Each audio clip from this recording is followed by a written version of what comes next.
Okay, so in this part, we're going to show you where this information is being stored. How does WordPress remember to store? It's pulling from the database, which you access by localhost phpMyAdmin.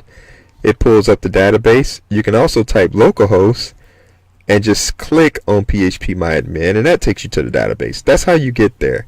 And the database is where all this WordPress information, my first post, that link, all of this content is being stored in the database. Like when I click on that, if I go and let me scroll down, see this, here is my first post, that little text there, all that's being stored here in the database. If I click on WordPress post, you will see where the content is being stored in the database. Look, here is my first post.